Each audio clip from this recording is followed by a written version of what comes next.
दोस्तों, मैं अमन कौशिक और बात करते हैं जॉन जोन्स के बारे में। ये पूरा साल जॉन जोन्स के लिए कुछ खास नहीं रहा। उसे एक बार लड़े वर्सेस डोमिनिक रेयस, और वो बहुत ही क्लोज फाइट थी, कंट्रोवर्शियल फाइट थी। बहुत लोग सोचते हैं कि वो फाइट जॉन जोन्स हार गए थे, बट वो बहुत ही क्लोज फाइट थी। और उस फाइट के बाद जॉन जोन्स ने अपनी बेल्ट वो छोड़ दी। बोला ये बेल्ट ओपन है, मैं ये बेल्ट छोड़ रहा हूँ, और वो मूव कर रहे हैं हेवीवेट डिवीजन में। 3-4 महीने पहले उनको एक फ़ाइट ऑफर की गई थी। कौन था ओपोनेंट पता नहीं है, श्योर नहीं हूँ मैं। और वो फाइट जॉन जोन्स ने करने से मना कर दिया, क्योंकि जो फ़ी है जो उनको चाहिए थी वो नहीं मिल रही थी। जॉन जोन्स उस फाइट के लिए सुनने में आ रहा है कि 20 से 30 मिलियन डॉलर्स मांग रहे थे डेना वाइट से, और डेना वाइट वो देने को रेडी नहीं थे। और और ये होता है हमेशा डेना वाइट के साथ। चाहे कोई भी फाइटर हो, जो भी उलझता है डेना वाइट के साथ, वो डेफिनेटली वो जीत नहीं पाता। और वही हुआ। कुछ दिनों बाद वो फाइट नहीं हो पाई, और वो अब पूरा साल फरवरी के बाद जॉन जोन्स ने निकाल दिया बिना किसी फाइट के। जॉन जोन्स के पास इतना पैसा है कि वो चाहे तो अगले 10 साल भी बिना फाइट के निकाल सकते हैं, क्योंकि उनके पास अब इतना पैसा आ गया है कि वो सिर्फ वो फाइट खेलेंगे जिसमें उनके पास बहुत पैसा आए, और जो हेल्प करे उनके करियर को और उनके गोट स्टेटस को। अब डेना वाइट ने बात की जॉन जोन्स से एक दिन पहले, और बताया इंटरव्यू में कि जॉन जोन्स बहुत ही अच्छी जगह पे हैं, अच्छी प्लेस में हैं, मेंटली फिजिकली, और रेडी हैं नेक्स्ट मूव के लिए। अब वो नेक्स्ट मूव क्या है? अब यहां पे एक बात बिल्कुल साफ है कि स्टीपे अब लड़ेंगे फ्रांसिस के साथ। डेना वाइट ने बताया कल भी ये बात कि स्टीपे फ्रांसिस अब लड़ेंगे आपस में, ये श्योर है। तो क्या बचता है जॉन जोन्स के पास हेवीवेट डिवीजन में? जॉन जोन्स पिछले कुछ महीनों से लगातार फोटो पोस्ट करें सोशल मीडिया पे कि वो रेडी हैं हेवीवेट डिवीजन के लिए। वो बहुत ज़्यादा वेट लिफ्ट कर रहे हैं, जिम में अपना टाइम स्पेंड कर रहे हैं, और बेसिकली अपने आप को रेडी कर रहे हैं फिजिकली मेंटली, ज़्यादा मसल्स, ज़्यादा वेट कैरी करने के लिए। और अगर यहाँ पे ये सीन है कि उनको जाना हैवीवेट डिवीजन में और स्टीपे फ्रांसिस बिजी हैं, तो क्या उनके पास ऑप्शन?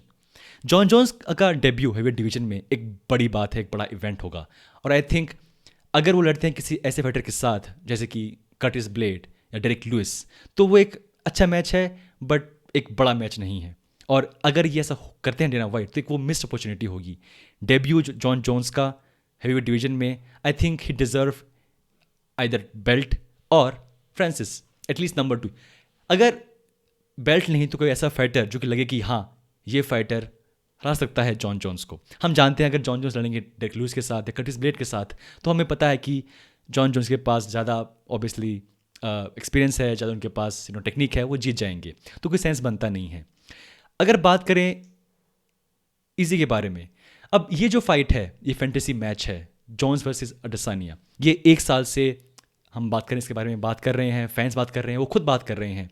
डेना वाइट अगर देखते हैं कोई ऐसा कोई रेवलरी है जो कि शुरू हो रही है दो फाइटर्स के बीच में, डेना वाइट बहुत स्मार्ट हैं, वो पकड़ते हैं उस रेवलरी को, और ये करते हैं बिल्कुल मेक श्योर कि वो फाइट हो।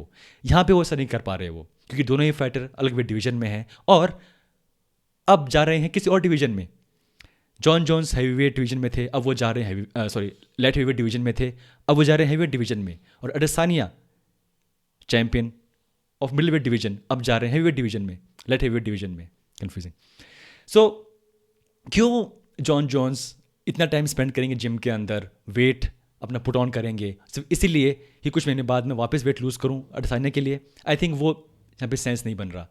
तो अगर इजराइल नहीं, स्टीफन नहीं, फ्रांसिस नहीं, तो कौन उनका नेक्स्ट ओपोनेंट है? एक बात मेरे माइंड में आई आज सुबह, ब्रॉक लेसनर। हालांकि ये सिर्फ मेरी इमेजिनेशन है, क्योंकि ऑफिशियली अब तक कुछ न्यूज़ नहीं आई है, कोई ऐसा कुछ कोई खबर भी नहीं है, लेकिन क्यों ना ये फाइट की जाए।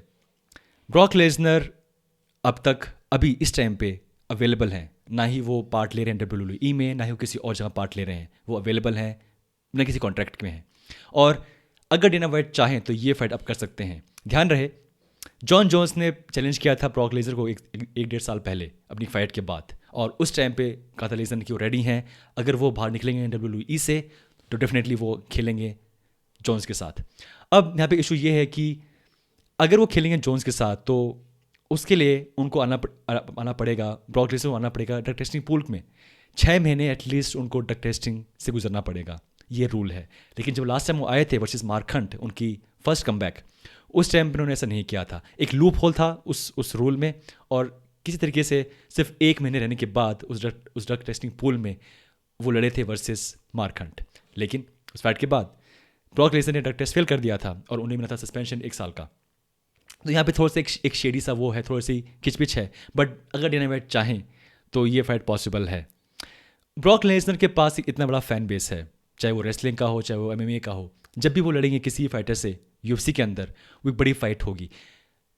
अगर वो लड़ते हैं रेसलिंग मैच तो शायद वो एक छोटी फाइट हो सकती है, लेकिन अगर वो खेलते हैं MMA फाइट ब्रॉक लेसनर तो एक वो बहुत ही बड़ी फाइट होगी। जॉन जोन्स के लिए शायद अपने डेब्यू के लिए ब्रॉक लेसनर से बड़ी फाइट होना नामुमकिन है। और सेम विद ब्रॉक लेसनर के लिए अगर कोई ऐसी फाइट है जो कि बड़ी फाइट हो सकती है, एक मेगा फाइट हो सकती है, तो वो है जॉन जोन्स फाइट। और मेरे हिसाब से अगर ये बात मैं सोच सकता हूँ तो डेना वाइट जब डेफिनेटली ये बात सोच रहे होंगे या सोच चुके होंगे, तो या तो वो पॉसिबल है ही नहीं कि ब्रॉक लेसनर अब नहीं अवेलेबल, उनका नहीं मन खेलने का, नहीं मन लड़ने का, उनका नहीं मन ट्रेन करने का प्रोफेशनली एक रियल फाइट के लिए, तो पॉसिबल नहीं है। बट अगर यहाँ पे चांस है, ब्रॉक लेसनर एक प्राइज फाइटर हैं, वो पैसों के लिए डेफिनेटली राजी होंगे खेलने के लिए जॉन जोन्स के साथ। तो आई थिंक यहाँ पे चांस है, मौका है। जोन्स रेडी हैं, डेना वाइट रेडी हैं, तो क्यों ना ये फाइट की जाए। मेरे हिसाब से ये फाइट सेंस करती है अगर स्टीफे नहीं है अवेलेबल, अगर फ्रांसिस अवेलेबल नहीं है, और अगर इजी नहीं है अवेलेबल। तो दोस्तों ये था मेरा अपडेट जॉन जोन्स के बारे में। क्या लगता है आपको, आपके अकॉर्डिंग कौन होना चाहिए पहला अपोनेंट जॉन जोन्स का हेवीवेट डिवीजन में?